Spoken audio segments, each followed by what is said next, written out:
So another evening at Abu Dhabi and another defeat for Chennai Super Kings. This time against Kolkata Knight Riders. Mahendra Singh Dhoni's men lost by 10 runs in what is another dismal outing in this year's Indian Premier League. Ashwin, what are your hits for the day? Shine, I'm going with CSK leg spinner Karan Sharma. He was a rare positive for CSK today in an otherwise pretty average day at the office for them. Karan Sharma, we have to give him credit because this is the first match he's playing in the IPL. He replaced Piyush Chawla and he did a wonderful job for CSK. You know, time and again, we see that leg spinners play a very, very important role in T20 cricket and this IPL. We have seen that with Yuzvendra Chahal, Amit Mishra before he got injured, and now we are seeing it with Karan Sharma as well. There is a lot of wicket-taking opportunities for leg spinners who find the right length and vary their flight and slip in the odd googly, and that is exactly what Karan Sharma did. If you see the wickets that he got, that is of Nitish Rana and Sunil Narayan, he landed it just short of length, where it's very difficult for the batsman to get under it and get a big shot. And then invariably when they don't get to the pitch of the ball, they hole out. So that's how he picked up his wickets, and I think he was absolutely fantastic today, especially given that he was playing the first match of the tournament. What about you, Shayan? For me, it will be Rahul Tripathi. For the very reason that he is a very good batsman, that goes without saying. When he was playing for Rising Pune Supergiant 3 seasons ago, he was one of the openers and he has had success in that role. He went to Rajasthan Royals, warmed the bench, came in the middle order. Of course, in a T20 format, you don't get much opportunity there. So, of course, couldn't do. And today he's there and he's opening the innings, he's scoring runs. And what KKR all this while was struggling was in the opening, in terms of opening, because it was either one of them was clicking and the other wasn't, especially Sunil Narayan. So at least from this match, KKR got a solid opening partnership, and at least they'll have Dinesh Karthik and his fellow support staff will have a lot to be feel satisfied about the fact that this batsman has actually been able to give them that comfort level, and he has been able to score runs. That's something that was very important as far as KKR is concerned. But Ashwin, what about misses for you? Shayan, I think this is an easy one. CSK's middle order and lower middle order continues to struggle. Now, if you look at the previous match, it was a flash in the pan because against Kings 11 Punjab, Watson and Faf du Plessis, the openers, finished the job.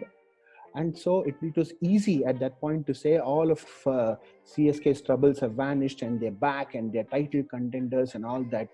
No. It was a flash in the pan. You cannot escape the fact that CSK's middle order continues to struggle, and it is not going to happen that in every match your openers are going to give you a 10-wicket victory. Look at today's match, for example. Raidu, Dhoni, Sam Curran, Kedar Jadhav, Jadeja, and then you had Dwayne Bravo who didn't get a chance to bat. This middle order just doesn't seem to fire, Shan. Dhoni came up the order, which is probably a better spot for him at number 4.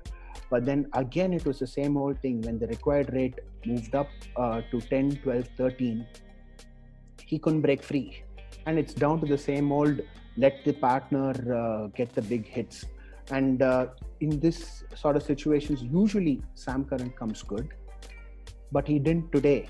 And Jadeja, Kedar Jadhav, they tried to get going, but they just couldn't. And Dwayne Bravo didn't even get a chance to bat. Shayan, I think with this middle order, CSK is going to be very lucky if they even reach the playoffs, because this to me is not a winning middle order. Sorry to say that, reinforcements, I suppose there are not many available, especially with Raina having gone back home.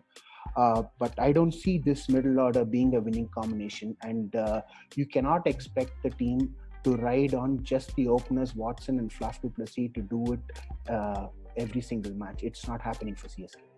For me, it will be Dinesh Karthik. For the very fact that he is the captain of Kolkata Knight Riders and someone who is very experienced and known as a finisher. This particular tournament is perhaps his worst as of now. I mean, he hasn't scored more than 31. I mean, there are multiple single digit scores. Okay, I know that in a T20 format, I mean, if you're coming lower down the order, your opportunities are limited. But then, come on, this is what DK has been doing over the years, and this is what he's known for. He's someone who's known for finishing the games, who's known for rotating the strikes. And this time around, I mean, there's nothing that you can talk about. Okay, it's a different story that his team has been winning a few matches and has been doing well, but that doesn't take away the fact that the captain, as a batsman, has been a failure. There were demands, of course. The Kolkata fan, Knight Riders fan, still believe that it's time that DK be removed and Eoin Morgan be brought in as a captain, so that might help him in focusing in his batting. I mean, I'm not sure whether that is a right strategy, but then, given the fact that DK has not been able to convert stars or not been able to get stars for that matter, is a serious area of concern as far as KKR is concerned. Because if this team has to go to the playoffs and invariably dream of winning the title once again, the captain has to fire. You just every day maybe a Rahul Tripathi or a Shubman Gill will not fire. Like you said about the Chennai Super Kings middle order. Similarly, the captain has to lead from the front. So for me, the biggest miss is definitely Dinesh Karthik. There's a big match coming up. Kings XI Punjab and Sunrisers Hyderabad. And so what? So I mean, who are you looking for, and what your thoughts are about the contests? I am very keen on seeing how KL Rahul and Mayank Agarwal go, because if KXIP has to do well, a lot depends on Rahul and Mayank Agarwal. You can even say that they are the best two batsmen in the team. Now, KL Rahul, yes, he's been among the runs. He scored a couple of 50s and a century. But the only small criticism that you can have of him is just in the last couple of matches, after he gets a start, when he starts to open up and starts to play attacking shots, he's gotten out. Now, with Mayank Agarwal, it's slightly different. He scored 220s in the last two matches, but before that, he's got a century and 80 and all that. But the fact remains that if these two get going, or even one of these two scores a big century, that gives Kings XI Punjab the best chance of winning. Now, they're taking on SRH bowlers. I would say that they have a very good chance of scoring big against this SRH team. Because you don't have Bhuvaneshwar Kumar, and the two main bowlers I would say is T. Natarajan and Rashid Khan. T. Natarajan, especially with the old ball. Rashid Khan, all 4 overs are dangerous. So, if they do survive that long to face Rashid Khan, they're probably, you can play him out safely and attack the other bowlers. Because the other bowlers, we're looking at Sandeep Sharma, Siddharth Kaul, Samad, maybe even Kane Williamson. There are a lot of scoring opportunities there. So I expect Rahul and Mayank to come good. And if they do, I can guarantee that Kings XI Punjab will win. How about you? For me, I think it's basically the battle between the two coaches, Anil Kumble and Trevor Bayliss, for the very reason that both of them come with a bit of huge experience. Of course, let's not forget, Bayliss is a World Cup winning coach of England last year, and one of the most successful IPL coaches, having guided KKR to 2 IPL victories. So, having said that, this team hasn't, under his guidance, SRH hasn't done too well this season. Similarly, with Kumble has returned to T20 cricket coaching after a long time. And this is something that he picked the boys, he picked the support staff, he picked the team. And so far, the results haven't showed really. So, just like you said about the KL Rahul and, of course, Mayank Agarwal, this is also about two coaches and how they make the strategies. Because in T20s, a lot depends on how your strategies are. What exactly are you using those